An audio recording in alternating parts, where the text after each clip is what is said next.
Hello, hi ಗಗನ. Hi. ಏನು ಸಮಾಚಾರ? ಏನು ಮಾಡ್ತಿದ್ಯಾ? ಏನೋ ಪ್ರಿಪೇರ್ ಮಾಡ್ಕೋತಿದ್ಯಾ ಏನು ವಿಡಿಯೋಗಾ? ಹೌದು, ಅದೇ ಇವಾಗ ಚಂದ್ರಗ್ರಹಣ ಬರ್ತಿದೆಯಲ್ಲ, ಶುಕ್ರವಾರ 14ನೇ ತಾರೀಕು. ಈ ವಾರನಾ? ಈ ಶುಕ್ರವಾರನಾ? ಹೌದು. ಓಕೆ. ಅದಕ್ಕೆ ಅದ್ರ ಬಗ್ಗೆ ಸ್ವಲ್ಪ ಶೇರ್ ಮಾಡ್ಕೊಳ್ಳೋಣ ಅಂತ. ಓಕೆ, ನಂಗೂ ಹೇಳು, ಸ್ವಲ್ಪ ಕೇಳಿಸ್ಕೊಂಡು ತಿಳ್ಕೊಳ್ಳೋಣ. ಚಂದ್ರನ ಮೇಲೆ ಕೆಂಪು ಬೆಳಕಿನ ಕಿರಣಗಳು ಬೀಳೋದ್ರಿಂದ ಅವತ್ತಿನ ಚಂದ್ರಗ್ರಹಣನ ರಕ್ತ ಚಂದ್ರಗ್ರಹಣ ಅಂತ ಕರೀತಾರೆ. ಓಕೆ. ಇನ್ನು ಪಾಶ್ಚಾತ್ಯ ದೇಶದಲ್ಲಿ ಇದನ್ನ ವಾರ್ಮ್ ಮೂನ್ ಅಂತ ಕೂಡ ಕರೀತಾರೆ. ಓ, ವಾರ್ಮ್ ಮೂನ್. ಹಾ. ಹ್ಮ್. ಈ ಡೇಟ್ ಅಲ್ಲಿ ಆಡ್ ಮಾಡಿದ್ರೆ ಪ್ರತಿಯೊಂದು ನಂಬರ್ಸ್ನು 8 ಬರುತ್ತೆ. 8 ನ ರೂಲ್ ಮಾಡೋದು ಪ್ಲಾನೆಟ್ ಬಂದ್ಬಿಟ್ಟು ಸ್ಯಾಟರ್ನ್, ಅಂದ್ರೆ ಶನಿ. ಓಕೆ, ಅಂದ್ರೆ ಈಗ 14/3/2025 ನಾ? Yes, okay, right.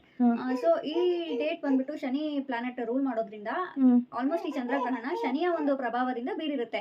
ಇದರಿಂದ ಏನೇನ್ ವ್ಯತ್ಯಾಸ ಆಗುತ್ತೆ ಅಂದ್ರೆ ನಮ್ಮ ಪಾಲಿಟಿಕ್ಸ್ ಅಲ್ಲಿ, ಇನ್ಕಮ್ ಅಲ್ಲಿ, ಹಾಗೆ ಹವಾಮಾನದಲ್ಲೂ ಕೂಡ ಬದಲಾವಣೆ ಆಗುತ್ತೆ. ನೀನ್ ನೋಡ್ಬೋದು ಇವತ್ತು ಕ್ಲೈಮೇಟ್ ಹೇಗಿದೆ, ಚೇಂಜಸ್ ಕಾಣ್ತಾ ಇದೆ. ಇವತ್ತು ಮಳೆ ಬಂತಲ್ಲ ಬೆಂಗಳೂರಲ್ಲಿ? ಅದೇನೆ ಎಲ್ಲ ಇನ್ನು 2-3 ದಿನ ಬರುತ್ತೆ ಅಂತ ಹೇಳಿದ್ದಾರೆ. ಅದೇ ಹವಾಮಾನ ಚೇಂಜಸ್, ಈ ಶನಿ ಪ್ರಭಾವದಿಂದ ಎಲ್ಲ ಚೇಂಜಸ್ ಆಗ್ತಾ ಇದೆ. Okay okay okay. ಹಾಗೆ ಆದಷ್ಟು ಮತ್ತೆ ಬೇರೆ ಏನ್ ಎಫೆಕ್ಟ್ ಆಗ್ಬೋದು? ಪಾಸಿಟಿವ್ಸ್ ಏನಾದ್ರು ಇದೆಯಾ? ಪಾಸಿಟಿವ್ಸ್ ಅನ್ನೋದಕ್ಕಿಂತ ನೆಗೆಟಿವ್ಸ್ ಇದೆಯಾ? ಅಂದ್ರೆ ಪ್ರಮಾಣಗಳು ಬೇರೆ ತರ ಇರುತ್ತೆ. ಓಕೆ, ಎಕ್ಸಾಂಪಲ್ ಏನಾದ್ರು ಕೊಡ್ತೀಯಾ? ಕೋಪ ಅನ್ನೋದನ್ನ ಕಡಿಮೆ ಮಾಡ್ಕೋಬೇಕಾಗತ್ತೆ ಜನಗಳು ಎಲ್ಲಾರುನಾ? ಎಲ್ಲಾರುನು. ಓಕೆ. ಎಲ್ಲರೂ ಸಾಮಾನ್ಯವಾಗಿ ಇದು ಜನರಲ್ ಆಗಿ ಹೇಳೋದು. Okay okay.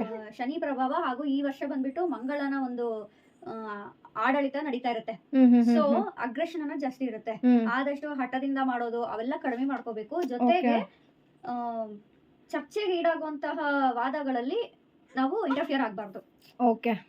ಯಾರು ಕೂಡ ಅಲ್ಲಿ ತನಕ ಸ್ಟೇಟ್ಮೆಂಟ್ಸ್ ತಗೊಂಡ್ ಹೋಗ್ಬಾರ್ದು. ಇನ್ನೇನು ಚೂರ್ ಏನೋ ಆಗ್ತಾ ಇದೆ ಅಂತ ಗೊತ್ತಾಗಿದ ತಕ್ಷಣ ದೂರ ಇದ್ಬಿಡ್ಬೇಕು, ಅಲ್ಲಿಂದ ಸುಮ್ಮನಾಗ್ಬಿಡ್ಬೇಕು. ಸೊ ಆ ಚರ್ಚೆ ಆಗ್ತಾ ಆಗ್ತಾ ಏನಾಗುತ್ತೆ, ಫೈಟಿಂಗ್ ಗೆ ದಾರಿ ಮಾಡ್ಕೊಡುತ್ತೆ. ಓಕೆ. ಸೊ ಅವಾಗ ಸುಮ್ನೆ ಸಂಬಂಧಗಳು ಹಾಳಾಗುತ್ತೆ, ಪೀಪಲ್ ನ ಕಳ್ಕೊತೀವಿ. ಎಸ್. ಓಕೆ.